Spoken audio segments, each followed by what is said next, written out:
Hello, Your Excellency, Dr. Firas Al-Hawari, Jordan Health Minister. Dr. Firas, I am beyond honored to host you on my first ever podcast launch called Global Health Dialogues with Princess Dina. It is very fitting, especially given the fact that Jordan has long been a pioneer in health achievements, especially in the region. And an added bonus, you've also been a friend, a colleague, and a friend for many, many years. During our tenure, myself, when I was first Director General of the King Hussein Cancer Foundation, and you throughout your many roles. Of course, first in 2004, when you were chief of pulmonary and critical care at the King Hussein Cancer Center. Later in 2010, you became head of the Cancer Control Office at the center. And then in December 2020, you were chosen to head the National Center for Epidemiology and Non-Communicable Diseases. And 4 months later, 29th of March, 2021, you were appointed as Jordan's health minister. Now, this role as a health minister usually requires one to hit the ground running in normal circumstances, let alone becoming Jordan's health minister during a massive COVID-19 pandemic. Can you please tell us, how did you cope? What did you do the first 6 months, landing on a team that you don't really know very well, you haven't worked with them, in the middle of the pandemic? It'll be very interesting for our listeners and viewers to know, what did you do in the first 6 months? Well, first, thank you so much, Your Highness, for inviting me to participate with you. It's such an honor, such a pleasure to be with you and to participate with you in this podcast, which I'm sure is going to be a great hit. I'm delighted to get this opportunity and to highlight the points that you've suggested right now. And as you mentioned, it was truly a huge challenge. To hit the ground running in the middle of a major turbulence, a major storm, is actually very challenging. As you know, when I assumed my position, Jordan was at the height of the peak of the COVID-19. We were actually in March scoring the highest numbers of cases, the highest numbers of deaths. The vaccine efforts were at its infancy. Of course, there was no medication, and we had to prepare for what's coming. And we all knew that COVID is going to stay with us for a while, and that these waves that kept on hitting the healthcare system are going to continue over time with breaks in between. And it was very, very important that we utilize the effort of the team. I was lucky because there was a great team in Jordan that is managing this crisis, and the Ministry of Health was part of that team. To be honest, the most important thing was to save lives.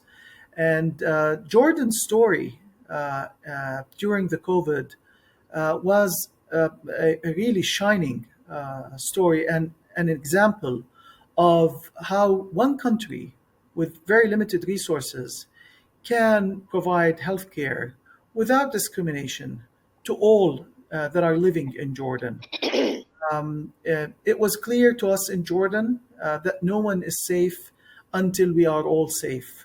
And it was very important that we provide care for all with no discrimination. And I think at the beginning, it was clear that we need to work on getting the vaccines, make sure that we have enough beds. Jordan did a marvelous effort building field hospitals for the COVID 19 patients, trying to balance healthcare for the Jordanian and the citizens that are living in Jordan, and make sure that business can continue as usual for other medical problems and not be limited for the COVID 19.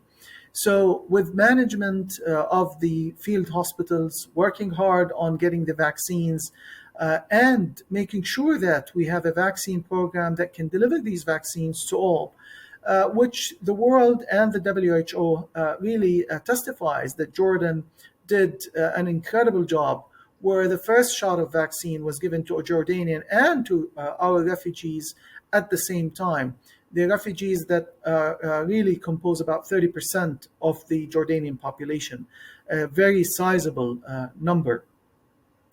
It was extremely important that we manage expectations, continue working on the other medical problems. At the same time, what you've mentioned, Your Highness, is extremely important, and that I'm landing in a field where we have to build on the cumulative past successes and make sure that these experiences are built upon and improved so that we can deal with the challenges ahead. Yes. And, I would like to add, as a citizen during the corona pandemic, or COVID-19, as they later would like to call it, we really felt it was super organized and well managed.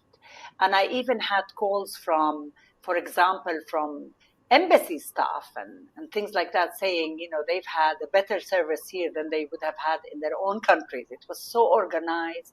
The app was there. And like you said, healthcare workers, all foreign workers had the same equitable access to vaccines. We were so proud about that. Yes, so Your Excellency, you've managed that well, and we were so proud of Jordan. Everybody fell into line.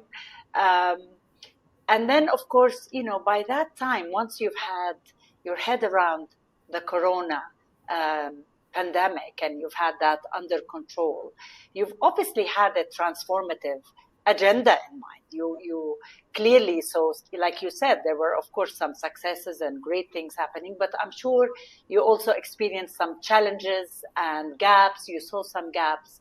So what were the priority areas that you had in mind, key areas that you felt that need for you to delve in? And at the same time, I would like your answer to include this is, did you feel that the internal structure of the health ministry allowed you to be able to delve further into these issues and to help you strategize? Because we all know, especially in low middle income countries, health ministries typically and traditionally, they have their human resources structure is very much staff that actually implement daily tasks. And even the health minister is usually, on this treadmill of having meetings, public appearances, etc., barely having time to think, let alone strategize. They tend not to have like strategic departments or anything like that to help the minister get the data that is needed, get the, maybe even put an abbreviation about the problem, etc., to present to you. So I'd like to know, how did you, what were the priorities, and did the health ministry infrastructure help you with that? Wonderful. Well, we had to work in a parallel track. So when I started in March 2021, Jordan was still in lockdown mode. Schools were still not open, universities were not open, and we clearly had to put plans how we are going to open the country back again, so that we make sure that our kids go back to school during the opening season. Our kids go back to the universities, and we get rid of the lockdown that we had over the weekends. And it was a very difficult time. So we had to put a plan where we roll in all the vaccines, make sure that we have a gradual opening of the country that would allow and absorb any increase in cases in the COVID-19 virus. And you can see that actually clearly on the epidemic curves and graphs that we used to follow, where we can see a gradual increase, then stabilization in these waveforms, testifying that our work plan in the gradual reopening of the country was working really well. And at the same time, we had to work on the internal structure of the ministry. So we had to, for example, create new directorates specific for strategic planning, for project management, for international cooperation.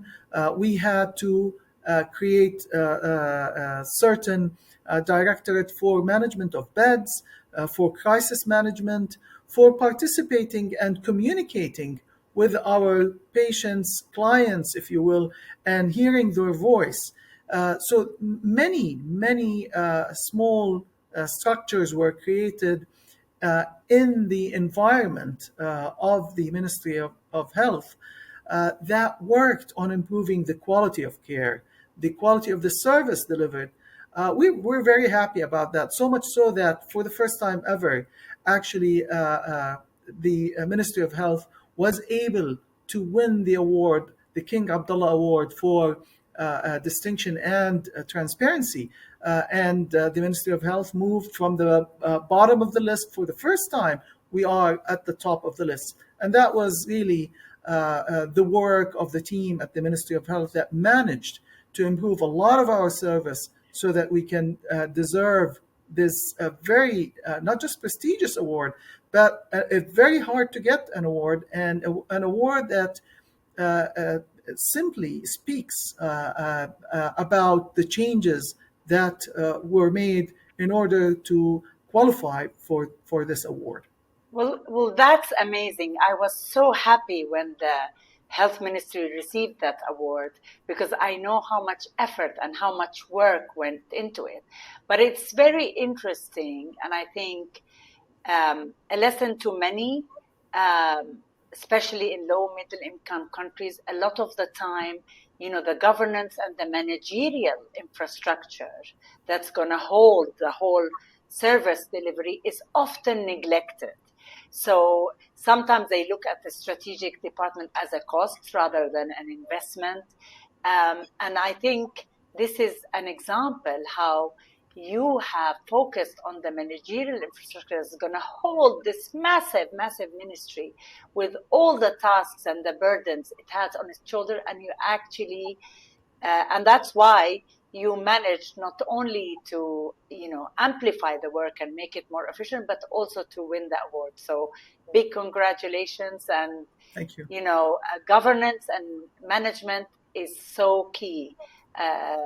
It's not just the medical stuff, because at the end of the day, we all know health service delivery, it's a system that delivers the health service. It's no longer a doctor with a black bag, as some famous doctor said, Siddhartha Mukherjee, I think. It's the system that delivers. So you need to upgrade the managerial and governance infrastructure to be able to do all that you want to do. So that's really amazing. Later in 2010, you were the head of the King Hussein Cancer Center Cancer Control Office, as we said earlier. And definitely, and so when you became health minister, I mean, we were so happy. I'm a staunch anti-tobacco lobbyist, well known in Jordan, definitely. And you yourself, when you were at the King Hussein Cancer Center Cancer Control Office, we worked a lot together. so you were one of us screaming and shouting prior to you becoming health minister, asking and for the urgency for the government to implement our, tobacco control laws that were there but not implemented. So you can imagine when we heard about you being appointed as Jordan's health minister, one of the most staunchest anti-tobacco health ministers of all time, we were so happy. And yet it took time, right? You were 3 years in. It took time. Only now we are hearing that the government is finally listening and maybe ready to stand up to the tobacco company lobbies and so on, and maybe more ready to implement the laws. Tell us why now? What was the reason or the impetus for this to happen? I mean, we've been screaming and shouting for a long time because of the high addiction rates in Jordan, and now in the middle of a sort of economic crisis, the government is willing to take on this bold move. Can you tell us more about that, the why and the how, and what are the plans? Sure. I think this is an excellent question, a very important question. In fact, this spans a huge spectrum. Let me say first that before we moved into this very important topic, we started working on what patient cares most about, and that's the clinical service. And one of the things that we've managed to do is establish new facilities that took care of the casualties of tobacco, if you will. And we've managed through our partnerships, and I think this is something that I'm really very proud of, is the level of partnership that we've managed to establish between the government, the private sector, the academic sector, the military sector, where all parties were able to establish new clinical services that are providing care for our patients, for our cancer patients, for our patients that require major surgeries for non-communicable diseases. So this was important because first we need to take care of the results of this severe, devastating effect that results from tobacco. And in general, what we've done here and what we've done on the other side was basically providing data for decision makers. Passion is always important, and we all know that no one disagrees now about the harmful effect of tobacco. But it is always important when someone is in a decision-making position that we provide the data that support our decisions. And through working on providing care for our patients and seeing the volume of patients that the Ministry of Health, for the first time ever, had started taking care of. So this is the first time we started working with our partners at King Hussein Cancer Center through a specialized hospital for oncology patients that is localized at the Ministry of Health facilities. That really showed the volume of patients for everyone to see. And as you know, 40% of cancer patients usually are in a way resulted from their tobacco exposure. So this volume of patients, the services that needed, the amount and effort and budget that we had to put in place to provide and make sure that we have available for our patients, medication-wise, health resources, human resources, all the consumables, showed what is happening in Jordan as a result of the tobacco exposure. However, at the same time, we had to show what has been happening in Jordan over the years. So for the first time, we were able to close the gap in our cancer registry that is used to be lagging behind, at least 5 years behind, which really did not allow us to make timely decisions because you're looking at numbers that are at least 5 years old. And at the same time, we started working on a national tobacco control strategy that is built around the data that we are providing. So the Cancer Control Registry and closing this gap showed for the first time ever that there was a sharp increase in cancer cases. We were able to utilize the statistics and show that this sharp increase started in 2015. That sharp rise was for the first time ever led by our females, because the number of females that are now becoming affected by cancer is really showing an impact on these trajectories, and specifically in the tobacco related cancers, meaning lung cancer, laryngeal cancer, and urinary bladder cancer. Something we've never seen in Jordan, and it shows clearly the impact of the changes in the habits of females in Jordan when it comes to utilizing and using tobacco. So those numbers, as well as the numbers that are among our kids, our teenagers, those who were younger than 15 years old, showing clearly that about 25% of them are becoming smokers, with the rise in patients that are requiring care, really casting a huge toll on the budget of our healthcare. All that now became very clear for all decision makers, led by His Majesty King Abdullah II, who was very, very clear that the situation in Jordan cannot continue as is, and that we need to make drastic changes so that we can curb the impact of exposure to tobacco.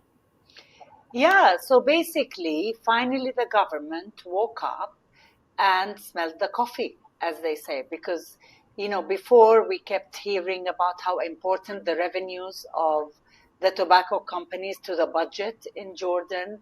This is the typical lobbying by tobacco companies. They usually prey on countries who have economic challenges and dangle their dollars.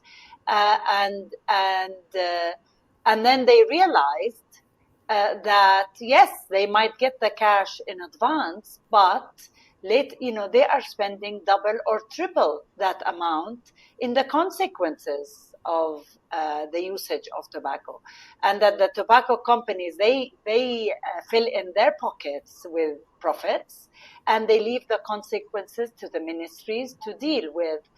Lung cancer, as you said, all cancers, non-communicable diseases, heart, breathing, etc., lung diseases, etc.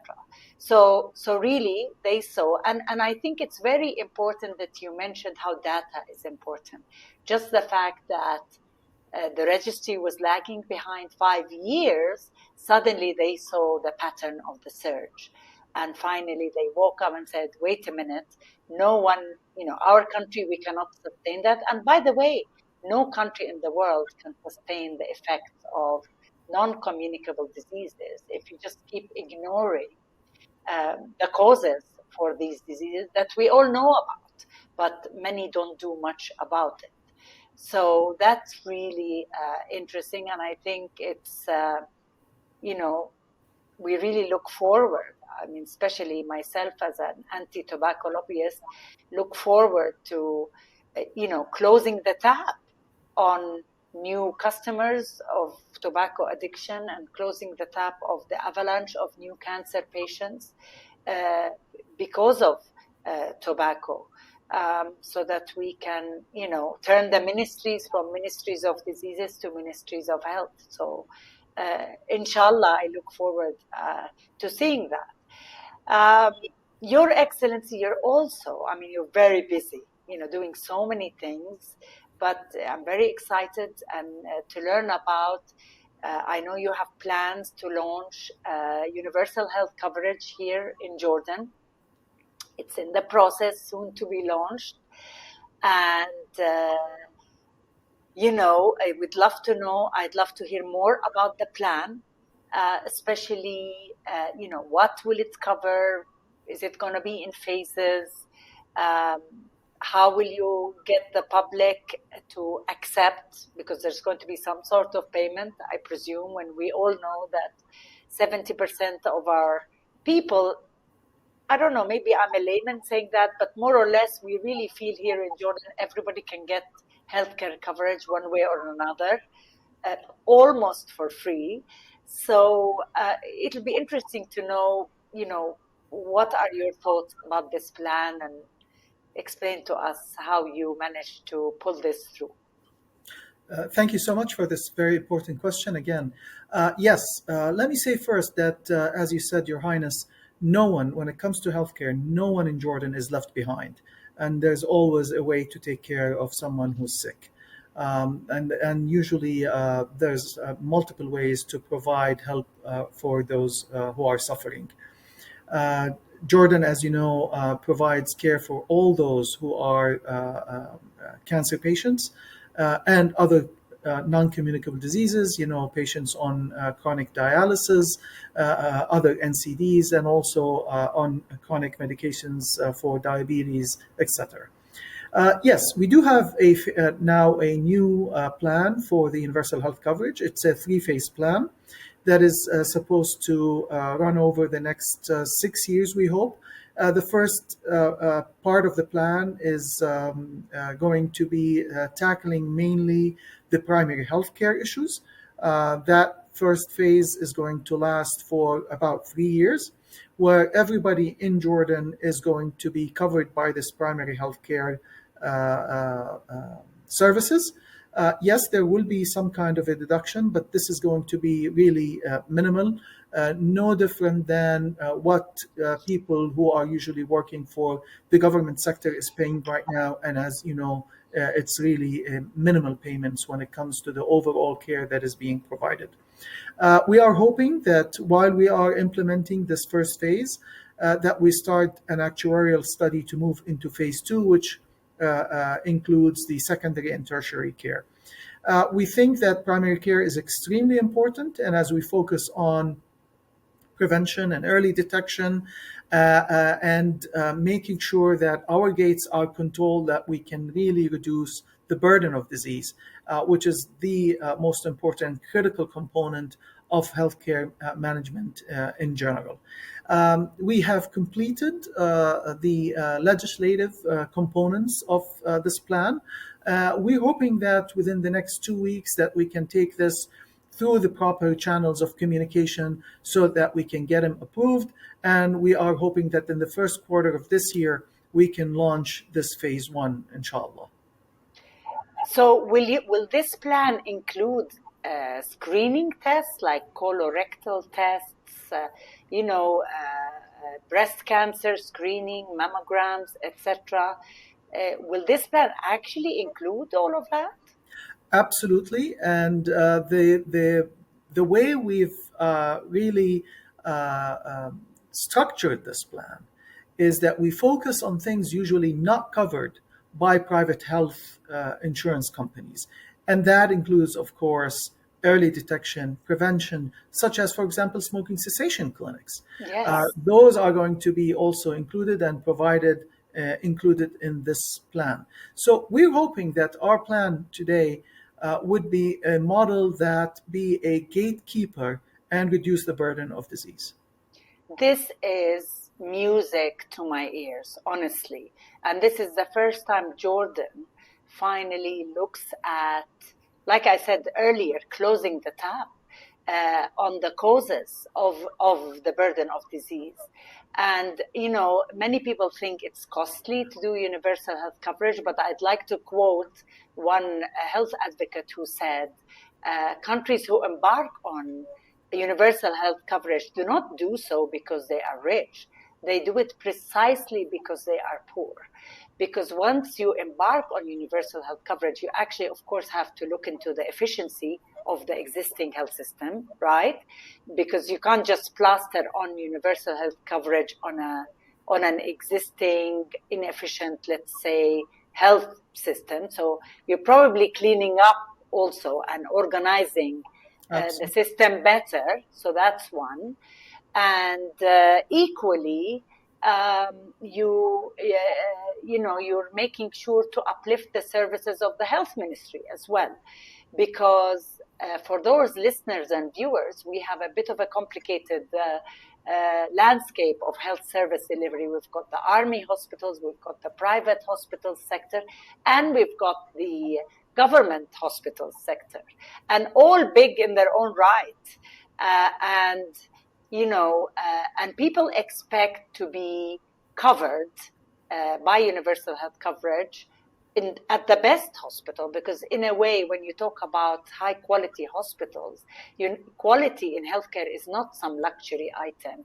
It's really all about efficacy and safety. So, for example, our people, they know, everybody knows where are the best service delivery in all diseases. So, for example, some people might not want to, if they had cancer, they will push to be, covered at the King Hussein Cancer Center, for example, because cancer treatment knows no mediocrity.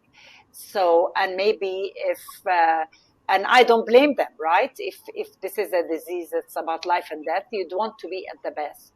And of course, later on, I will ask you to talk about the partnership between the King Hussein and the Bashir Hospital with regards to cancer.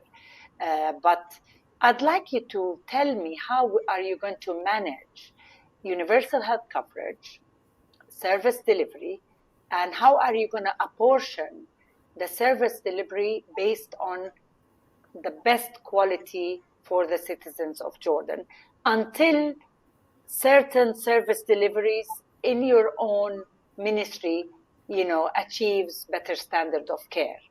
For example, I don't know where is the best kidney dialysis center. Is it at the ministry? Is it at the army? Is it at the private hospital? So when you do universal health coverage, are you going to be purchasing agreements, signing agreements with the different sectors to make sure that you prioritize quality for the patient first, and then until you accredit or uplift the other services at the ministry? What's your take on that? Sure. We are already doing exactly that. We are working on upgrading our services and at the same time partnering with others. For example, when you asked about dialysis, yes, we work a lot with the private sector, and we are also providing state-of-the-art services for dialysis at the Ministry of Health facilities. In fact, we are building more and more and expanding more and more on our dialysis services. And as you know, most of the time this is covered for free for our patients, and it's paid for by the government. When it comes to primary care, which is really the cornerstone, we have been at the Ministry of Health working in the past 3 years on upscaling and upgrading the standards at our primary health care facilities. We've managed to build prototype primary healthcare centers now in Amman and in other peripheral areas.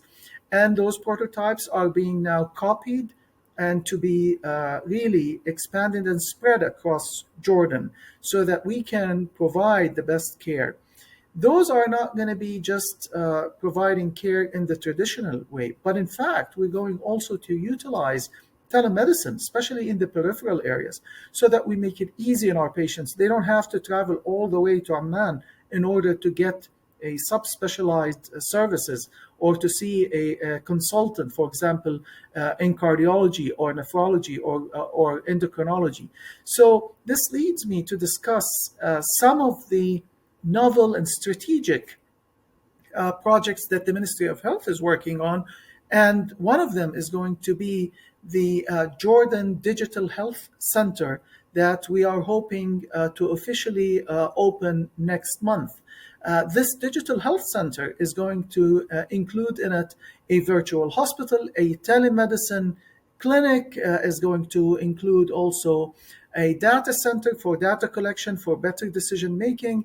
There's going to be also a unit that monitor all the beds in Jordan and make sure that patients are transferred in a timely fashion. They are really, when they are present in an emergency room, they can immediately moved and shipped to the place where a bed is available as soon as we can find that. Through that unit, there's going to be also a place for management of all the dashboard for our pharmaceutical warehouses that are now digitized.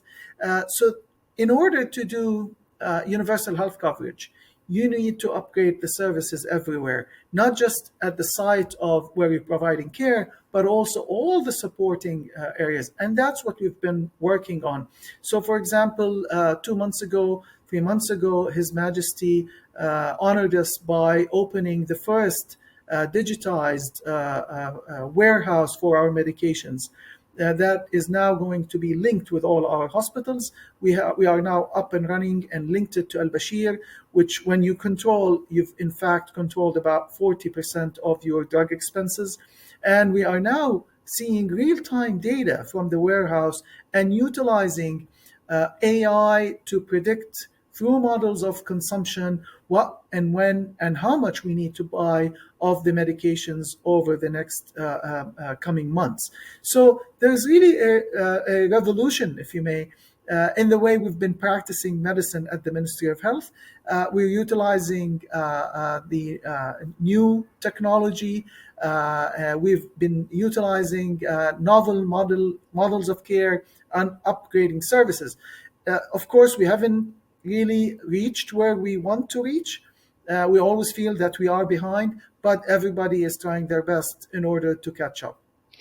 That is amazing.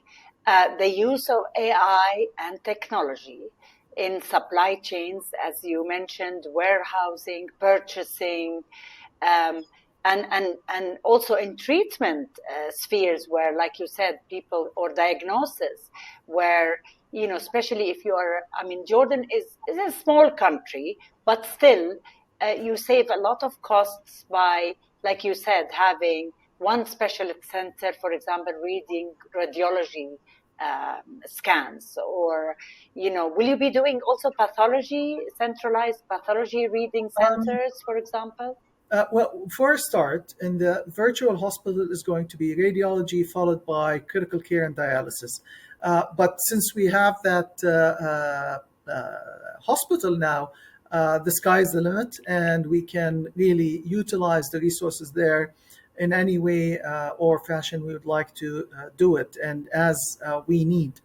So I think the most important thing was to be able to actually build that facility, and now we have it, Yeah. and it's Yeah, almost. the sky is the limit now. I think once you remove a lot of the burden of managing all these other functions, I am sure you will add on all these others. And by the way, this is really a model for other low middle income countries who especially have big countries geographically to span, how they can utilize the cities in supporting the peripheral areas. Mhm. And I think, you know, with AI and technology, it can be done. So this is amazing, and I'm really looking to hear more about other functions being added. But like we said, these are long-term plans, like the UHC, universal coverage. You know, you have phase 1, 3 years, and so on and so forth. And you know, in our part of the world, especially in Jordan, and I'm sure in many low middle income countries, we have such a high turnover of health ministers. You know, when I was Director General at the King Hussein Cancer Foundation from 2002 till 2016, I probably met 8 or 9 health ministers, each time having to explain again our challenges and the work that we are doing, etc. And I know that countries like in Turkey and Thailand, for example, when they did their health transformation, certainly in Turkey, the health minister stayed for 10 years, 10 years. And And they did something very interesting, because at the end of the day, you have these amazing plans that are very solid, very factual, based on data and research. And everybody agrees that's the way to go. But the problem is when you have political changes and changes in the health ministries or changes in the cabinet, sometimes these priorities are not the same for the incoming minister or the cabinet and so on. And then everything falls through, and it's such a shame. So what Turkey, for example, did, and Thailand, they did something like a transformation council at the cabinet level, led, of course, by the Ministry of Health, to make sure that whoever comes afterwards have to follow through with these plans, regardless of any political changes. And the same with Thailand. They did something like Policy Entrepreneurs Council or something like that. Have you proposed something like that for the government? Not only for the health ministry, by the way, it should work for all other ministries, because we're fed up of having plans start and stop. Would you be proposing something like that for the cabinet, for example? Well, actually, I don't have to propose it because it's already there. The economic modernization vision that the past government worked on is now meant to be a vision and a plan for subsequent governments. And for example, this economic modernization vision, we had everybody in Jordan participate in all sectors and all parts, so that all ministries now have their plans ready, and no matter who is actually in place would have to continue on the economic modernization vision targets. And it's been really followed very strictly by the prime ministry, and includes not just, it includes also the administrative components and also the political modernization. So now we have a plan for all ministries that has been drafted by all sectors, private and public. It is in place, and it is meant to be crossing from one government to the other, where everybody is going to continue on that. Now, I've been fortunate that I crossed from the past government into this government, and I can continue working on this. But I'm also proud to say now that we have an amazing team at the Ministry of Health. This team knows exactly what they need to do. They've been part in drafting and making the strategy of the Ministry of Health, all the components, working on all the components of healthcare, so they can always make sure that they can carry over and continue whatever they're doing. Fantastic. I mean, this is amazing, because, that has been always the issue with plans starting and stopping, and it's such a shame. So I'm very glad that this is in line with the vision of the government and of the country. Your Excellency, you were the first to appoint a female director of operations at the health ministry. Just to give some context to our viewers and listeners, Jordan has female ministers, and females are in many leadership positions and CEOs, etc. But at the health ministry, we've never had a director of operations that happens to be a female. And also, we've never had a female health minister, but you have just hired the first ever female director of operations. And I just want to add that we all know for a fact that globally, 70% of healthcare delivery is implemented by women, and yet 30% remaining, it's the men who lead. So the majority of the men are implementing and the women lead. And this is, by the way, a global thing, not just a Jordanian issue. And globally, we are trying to make that balanced for many logical reasons. Of course, healthcare delivery is for females and for males and for the rest of the population. And you need to have perspective. You need to have representation even for people with disability, all kinds of issues. So, and when women implement on the ground, I mean, what a shame that you miss out on the skills and the knowledge that they have on the ground and the challenges on the ground, and then they don't get to reach leadership positions. So tell me, why, how did the Ministry of Health staff react to that? Tell me more about what made you do that, and set a new standard for that. Well, let me say first that it was a really well-deserved appointment for the Secretary General, Dr. Ilham Khaisat. And if you look at her tenure now over the past 3 years, the achievements that she was able to do with her team were amazing, and all the success stories that we talked about where she was part of that, and really spearheaded a lot of these initiatives. So yes, on one hand, we have to make sure that we don't exclude anybody, and on the other hand, also we have to make sure that we appoint people based on merit. So I think we were lucky that Dr. Ilham Khaisat was able to be appointed in that position, not just based on making sure that we have a diversity in our appointments, but also based on merit. And in fact, if you actually attend the meetings at the Ministry of Health now, in my meetings, you can see clearly that we're not really missing anybody, and that there's a lot of diversity in the ministry, and I'm very proud of that. I think we totally would miss a lot of opportunities, but I think also at the same time, Jordan has been lucky that we have a lot of successful models for ladies in Jordan, as you know, Your Royal Highness, that they are really spearheading and doing an amazing job in Jordan and changing a lot.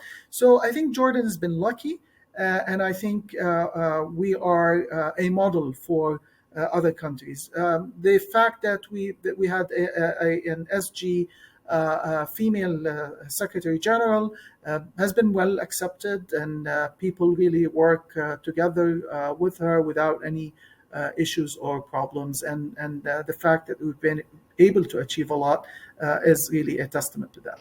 But and that's really great. But you are an open-minded health minister. You are a nice guy. Have you made? Do you plan to make?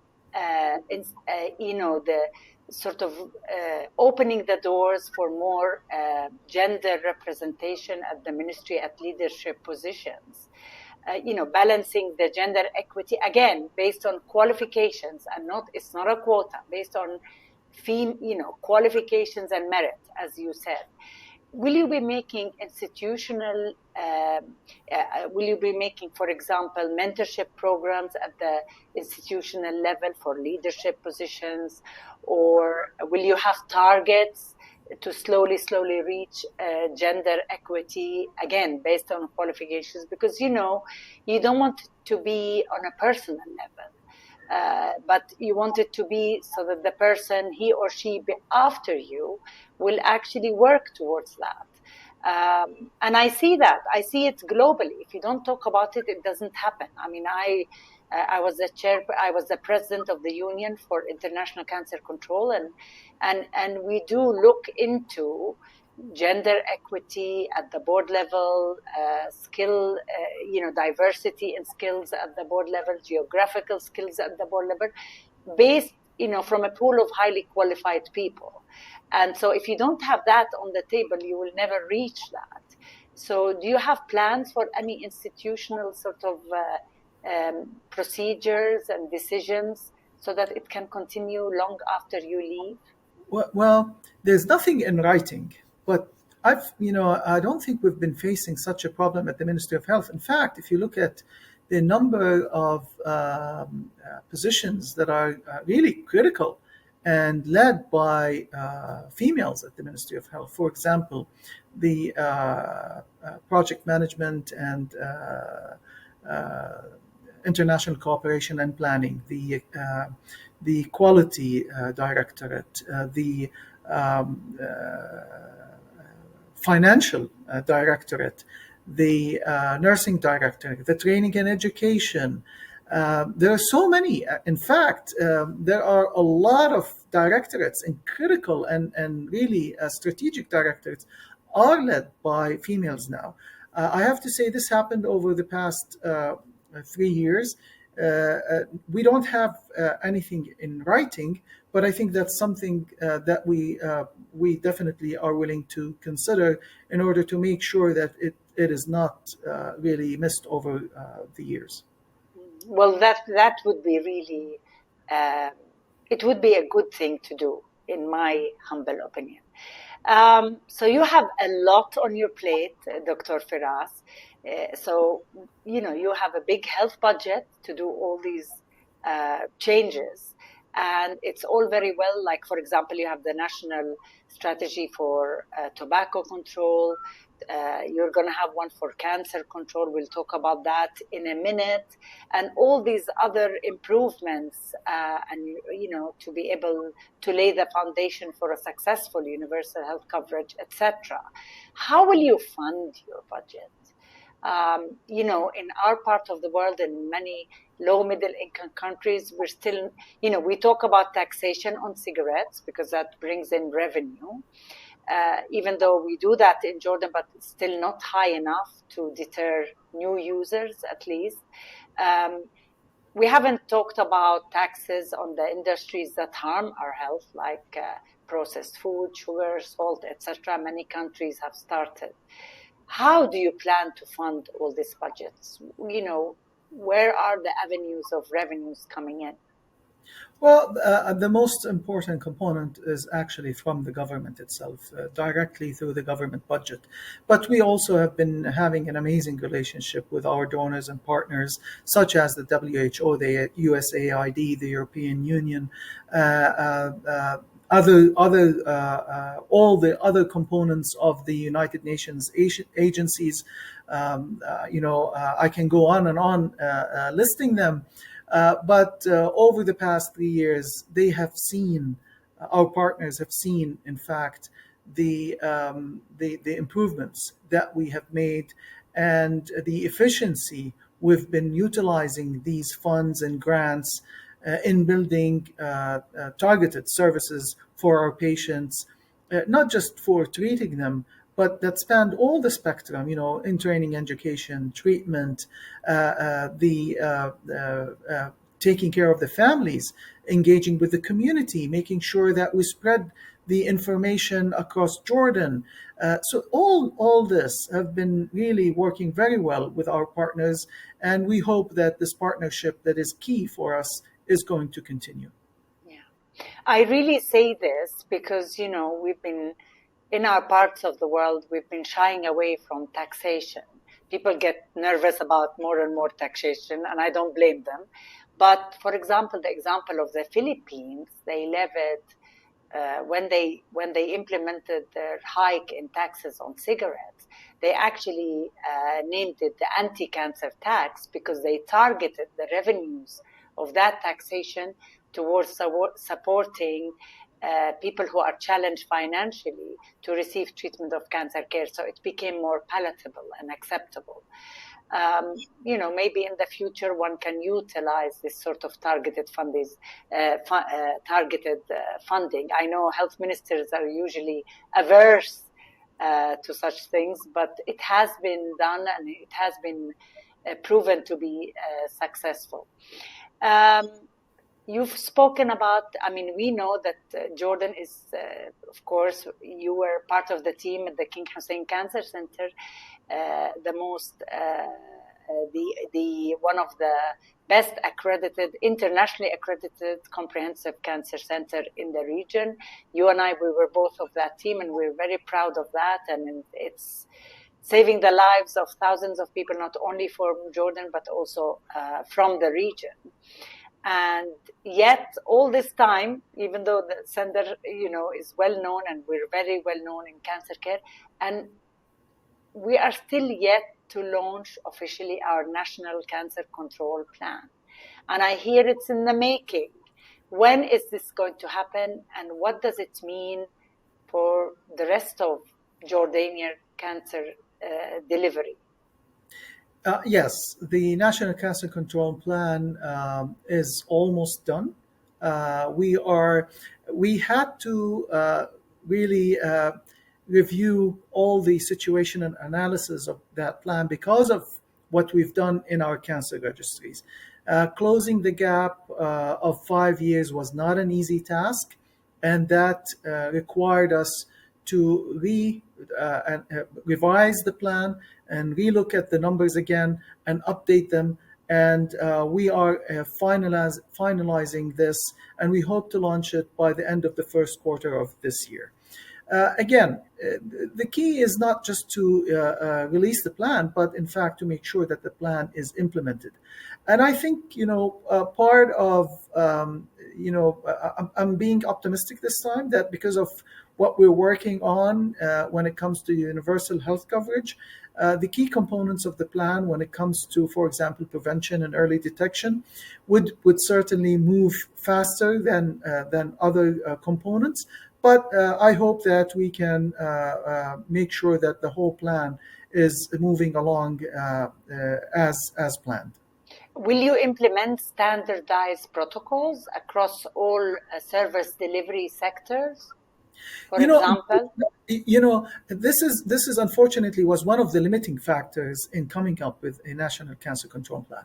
But over the past years, and now that the Ministry of Health has been successful in partnering with King Hussein Cancer Center and with the military hospitals, I think to a large extent, and especially that most of our cancer patients are treated, I would say more than 80% of them are treated at these three facilities.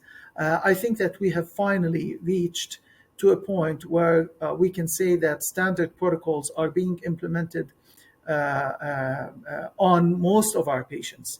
And again, key for our success in Jordan is always going to be successful partnerships. Yes. And I think that is going and moving in the right direction. And I hope that this would make sure that the standard of healthcare is being implemented equally across all Jordan. Yes, and you're right about that. I mean, the collaboration between the King Hussein Cancer Center with the ministry has been such a great model, because I know when I was the president of the Union for International Cancer Control, whenever I traveled all over the world, the one advice used to be that, strengthen health ministries to deliver cancer care. And, I always said, sometimes it's so difficult to move a big structure such as a health ministry and to attract top doctors from all over the world, your own citizens who are working in the US or England or Europe or whatever, bring them back to receive low salaries or at least not equivalent to private hospital settings, for example. Sometimes it's so difficult to do that, and it takes so long. Yet when you have one champion, like you said, prototype, like we did at the King Hussein Cancer Center, that it became the prototype of excellence of service delivery, and later on working with the Ministry of Health in terms of capacity building, training of staff, partnering with you to uplift the actually managing the cancer center at the Bashir Public Hospital. It's also another way of achieving excellence in cancer control. And I think, there is not one model that's best. Countries, can look to that example, I think. And it has been such a successful model. Maybe it won't work for all countries, especially with big geographic span, but it's certainly one way to look at it, how at least you can get one champion prototype cancer center, uplifting cancer care in a country and then giving back and supporting the health ministry. So that's one example. Absolutely. And if I can just say one more thing about this specific partnership. Um, in fact, the cancer center that is now at Al Bashir, it's called Samih Darwazi. And I think it's a model for the collaboration and partnership across many components in Jordan, which includes our NGOs. The NGO that in fact built this is Yes. called Mitna. We were able to work with them so that they can build their state-of-the-art facility, which is now embarking on its third expansion, really showing the success that happened with this facility and how much now it's being utilized and the pressure and the volume of patients that are being treated over there. And having this state-of-the-art facility also was very important to convince also King Hussein Cancer Center to partner with the Ministry of Health, because as you know, Princess Dina, that the standards of King Hussein Cancer Center they're really state of the art and high, and we would not let anything to really jeopardize these standards. So we are very proud of this partnership, the King Hussein Cancer Center, the NGOs, from the other hand, building this facility, and the Ministry of Health. This successful story, we're hoping now to copy it again in the north at Princess Besma Hospital, and we hope that in the end, we can provide cancer care for patients in our north so that they don't have to travel to Amman. If we take care of our north, and in Amman, we take care of more than 70% of our cases and cancer cases. And we are working also with our partners for cancer care in the south. And again, I cannot really overemphasize the strength and the power of this collaboration. But I'm also proud to say that the Ministry of Health was able to gain the confidence of all our partners that we can deliver.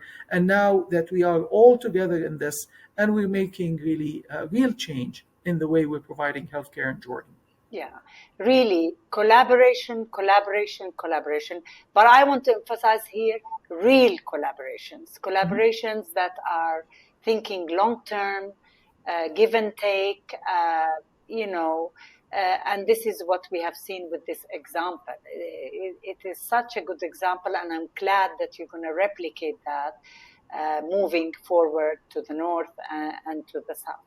I want to ask you, lastly, clinical research and personalized medicines, this new frontier in immunotherapy and so on, there's going to be a new gap, actually, equity gap between North and South, low middle income countries, high income countries. I know in Jordan, they do offer personalized medicine for proven therapeutics, and it's expensive. We all know that. It's hugely expensive and a big burden on the budget of the government. And this is only going to increase, right, with more and more medications coming on the market, etc. How can we sustain that? How are we gonna, how can we plan for something that is gonna break many governments' budgets if we continue on that trajectory? Maybe high-income countries can manage, but certainly we can't manage. And definitely for the fact that you're going to be working on universal health coverage on at least the screening and early detection part, and prevention. So that's going to be very helpful to reduce the number of new customers for cancer. But what are your thoughts on that? Any plans on how we can sustain this? Well, I think there are multiple streams that we need to work on in order to take care of this. This is clearly an obvious challenge, not just for Jordan, but even rich countries. So what we're doing here at the Ministry of Health now, we're working through multiple layers. One, now we have an HTA committee that studies all these medications, make sure that they are feasible to add to our arsenal. No medication will be introduced or included if they're not feasible. And they go through different layers of committees in order to make sure that the right decision has been made. In addition, we have to make sure that we upgrade and have a state-of-the-art supply chain facilities and digitized warehouses. And in addition, soon the Ministry of Health will open its first clinical trial center.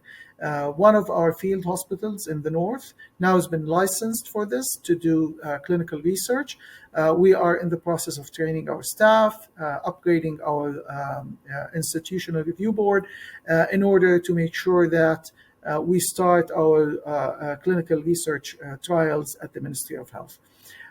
This is a challenge that would require not just countries working on them, but also would require outside interventions that also would lower the cost of these medications in order to make them available.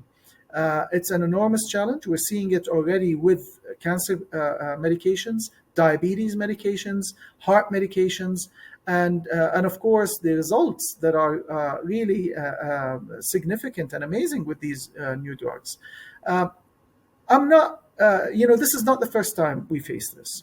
We faced this in the early 90s with the HIV medications. And efforts were made, and finally those drugs are made available for everybody else. I think the world knows how to do this. We just need now to say that we need to collaborate, not just at the country level, but also worldwide. Yes. And also, I always say not just to collaborate when viruses like the coronavirus happens, not just to collaborate for that, but also to collaborate for non-communicable diseases. Because, many countries in low middle income countries, they're still unable to even provide essential cancer medications. So we need collaboration also for non-communicable diseases. And I just want to say I'm on the patron of the European Organization for Cancer Research, EORTC, and we're working with King Hussein Cancer Center and other cancer hospitals in the region to try to bring in cancer clinical trials in the region to bolster that support. And it's going very nicely. It's still in its infancy. It's going very nicely. And it's actually thanks also to EORTC opening its doors, because in the past, it was always very difficult for pharmaceuticals or other such organizations to open the door for us in the region. And that's why our patients have long been denied access to clinical trials. But hopefully this is moving forward.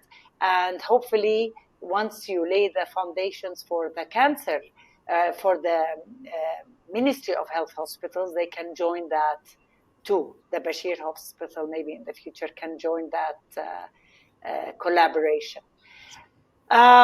Jordan was the first country to join the Global Health Initiative for Childhood Cancer. I'm so proud of that.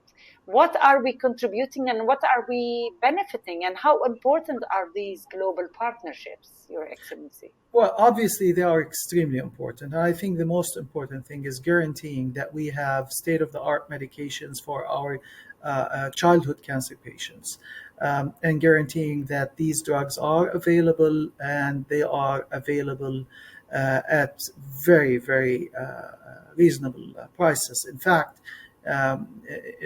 it's going to guarantee that Jordan gets them hopefully for free. So, and I think this is a very important step, and it shows how international collaboration, the World Health Organization collaboration, and also how the partnership here in Jordan can really capitalize on such initiatives. We hope that we can expand upon this, extend it longer, and maybe also expand it to other areas. Very excited about this. We have to wait and see how it turns on to be. Fantastic. Last words, Your Excellency. If you had $1 billion in the bank and all the time in the world, what is next on your bucket list for the health ministry and health landscape in Jordan? I really want to make sure and work hard at the universal health coverage. I think this is the most important project now that we have to make sure that it succeeds. So I think all efforts now are directed there. And if I had all the resources, I would love to see this work. Yeah, and I personally, and I say it out loud in many gatherings, I wish for you to stay with us minimum 10 years, um, to see all these changes, to see them implemented, all the work that you are, the seeds that you are putting now, to see them grow and prosper. So thank you so much, Your Excellency, for an amazing conversation. I knew I had to start with you because you are doing so much in so many levels, and I felt that it would be an honor to have you be the first on my podcast launch. So thank you so much. Looking forward to hearing more about the achievements, and looking forward to talk to you again at some point as and when new developments happen. Thank you very much. Thank you. Well, thank you, Your Highness. It's such an honor and a pleasure to be with you and be the first on your podcast. I think this is going to be an amazing tool and a way of communication. I wish you all the best. And again, thank you for inviting me. Thank you. Thank you.